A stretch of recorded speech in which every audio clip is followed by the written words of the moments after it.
Bonjour, c'est Nesrine Seril. Je suis médecin dentiste diplômée de la faculté de chirurgie dentaire d'Alger et je travaille depuis 7 ans en tant qu'omnipraticienne dans un cabinet privé.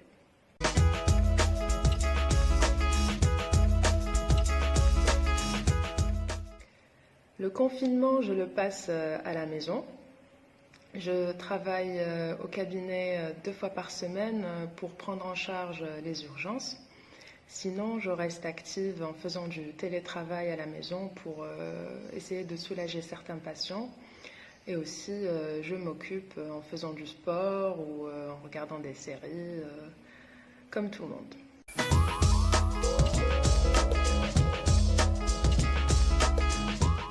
Le médecin dentiste, lors de ses soins en bouche, est fortement exposé aux gouttelettes de salive, qui sont un vecteur potentiel de transmission du SARS-CoV-2.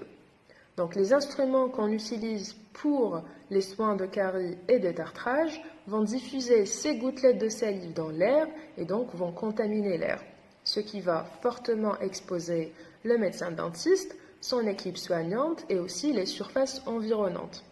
Donc la transmission, elle peut se faire dans tous les sens, c'est-à-dire d'un patient à un autre, mais aussi d'un patient vers l'équipe soignante, dans le cas d'absence des mesures d'hygiène strictes, et aussi lorsque l'équipement de sécurité n'est pas porté par le personnel.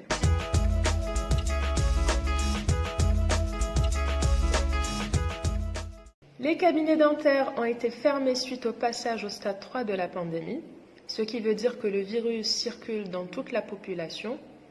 Les cabinets étant aussi un lieu de haute fréquentation de personnes de tout âge, ces personnes peuvent être en bonne santé comme elles peuvent avoir une santé fragile.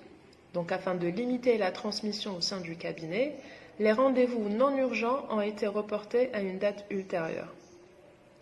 Certains cabinets restent joignables par téléphone pour leurs patients en cas de douleur et seuls les cas urgents sont programmés sur rendez-vous au cabinet dentaire.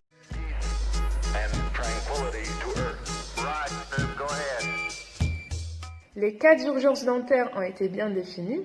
C'est-à-dire que si le patient présente une douleur importante qui l'empêche de dormir ou de s'alimenter, si le patient présente un enflement au niveau de sa joue dû à une infection et cet enflement diffuse au niveau de son œil ou bien au niveau du cou, l'empêchant de respirer et d'avaler sa salive, si il a un saignement important au niveau des muqueuses de sa bouche ou bien s'il reçoit un coup sur les dents et sa dent est fracturée ou bien sa dent est totalement sortie de sa bouche. Ces cas-là représentent une urgence dentaire et donc nécessitent l'intervention du dentiste au niveau du cabinet dentaire. Certains cas peuvent être soulagés juste en donnant une prescription médicamenteuse par téléphone et cela va éviter un déplacement du patient au niveau du cabinet dentaire.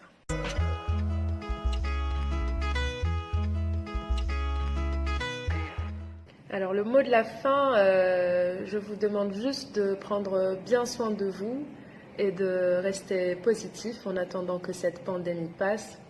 Et je vous dis Sahar Mdankum.